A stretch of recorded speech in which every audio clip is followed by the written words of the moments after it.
I'm using simple materials to make one crib or bassinet 2 ways. I'm using foam core to start the structure of the crib, but you could substitute cardboard as well.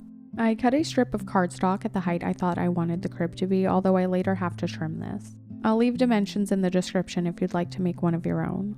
I'm running my fingers along the paper so it'll more easily accept a curve.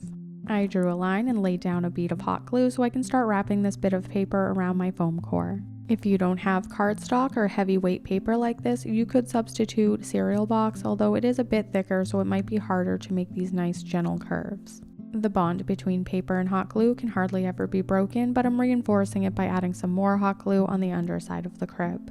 I felt the crib was too tall, so I added a piece of painter's tape as a guide to trim it shorter. I'm using some 10-count tapestry canvas to mimic woven material. You've seen me use this before to make baskets. I'm using a plastic tool to spread my extremely thick tacky glue onto the surface. This is not the normal consistency of tacky glue, but I left the cap off for a couple of days previously, so it's pretty thick.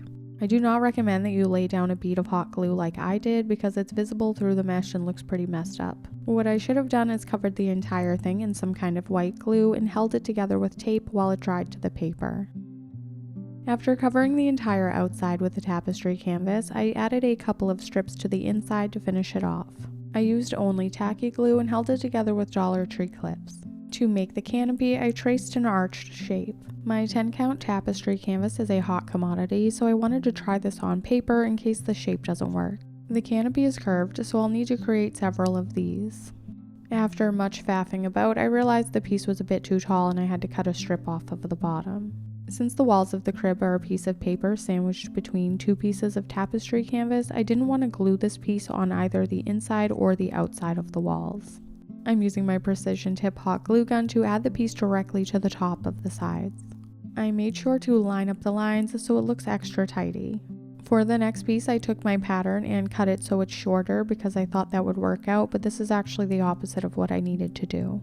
The top of the arch is longer than the flat line underneath, so the second piece needs to be much longer. Otherwise, the pointed end can't reach the inside wall of the crib on the other side. I created a pattern for a new piece that's a much longer, flatter arch. I used a tiny bit of hot glue to tack this in place. I'm trimming the point off of this tail end and using a small amount of hot glue to tack it on the inside of the crib. I'm using white glue to join the 2 pieces where it's visible on the canopy since the hot glue is so chunky and looks messy. I need one more piece to complete my canopy, so I used the previous template to make a longer and flatter piece. I know this piece is a good fit because it looks nice and flat across the front, and I'm doing this voiceover as I go, so I have no idea if this glue will dry nicely. Now I'm making a simple crib mattress to cover up the foam core inside. I didn't think of it at the time, but I could have traced the foam core itself to make a pattern, but instead I used the cutout piece as a stencil. The inner dimensions will be smaller than the foam core piece, and you need to leave room to wrap bedding around this piece, so make it a little bit smaller. I'm padding up my mattress using some napkin. I'm building up a few layers to obscure the hard edges of the mattress and to make this look plush. I'm covering the mattress with this really adorable striped fabric. Wrapping the mattress is really easy. First, run a bead of hot glue down one side, making sure you center the fabric the way you'd like to. Pull the fabric a bit too tightly to attach the other side. Once you see how wonky the lines are, release the fabric and reattach it not as tightly. I attached all the edges in such a way so I could wrap the fabric around this without creating too much bulk. The edges look pretty raggedy, but I'll neaten this up. This is a cool technique you can use on anything you upholster in miniature.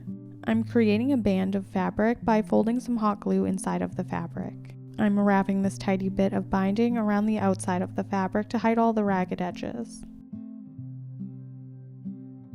To keep the cut end from fraying, I'm adding some white glue. The mattress looks adorable, so now I'm making a tiny pillow. There are endless ways to make miniature pillows that involve sewing, but I'm using hot glue and foam core. I cut a small bit of foam core and added a border of hot glue all around it, pinching it down so it looks fluffy in the middle. I'm cutting off the excess so this sort of looks like a pillow sham that has a border that sticks beyond the fluffy pillow. You could add some trim around the pillow to embellish it, but now I'm making a blanket. I cut a square of fabric and now I'm using a needle to pull the threads. This will create the look of fringe around the blanket. For a thin piece of fabric like this with really fine threads, I like to lay it on my surface and pull just a couple of threads at a time. It's hard to see, but I'm holding the pin in my hand and grabbing 1 or 2 threads and pulling them outward. I'm temporarily draping the blanket over the edge of the crib and protecting the crib from hot glue using some painter's tape. I used hot glue to secure some folds in the blanket. You could also use a watered down glue mixture, but I didn't want to wait for the dry time. The first attempt was too long, so I pulled it off of the tape to readjust it. Baby needs a bear, so I'm modifying this vintage flocked bear. This red velvet bow doesn't coordinate nicely with the bedding, so I painted it a pale salmon pink. It looked good while the paint was wet, but when it dried, it was still very red. I added a base coat of white and painted it pink again. I'm using a tiny bit of Fabri-Tac glue to reattach the bow on the ear of the bear to make it look like a little lady. This looks like a nice modern or Scandinavian style, but we can quickly make this look Victorian. You can see how easy it is to remove the blanket, and I can also add that back in later. I made another cardboard mattress and covered it with velvet. I made a pillow the same as before, but this time I wrapped some lace trim around the outside using hot glue. I added some more lace right here to mimic a folded blanket. Painter's tape isn't going to cut it in this situation, so I'm using some clear double-sided tape. I'm attaching some lace trim using a combination of hot glue and the tape. Anywhere I add hot glue, I make sure there's tape underneath it so it doesn't gum up my mesh. I used hot glue to glue the lace to itself to give it a nice curved flat appearance on the back. To make the skirt, I'm combining a taller piece with the same piece I used to make the canopy.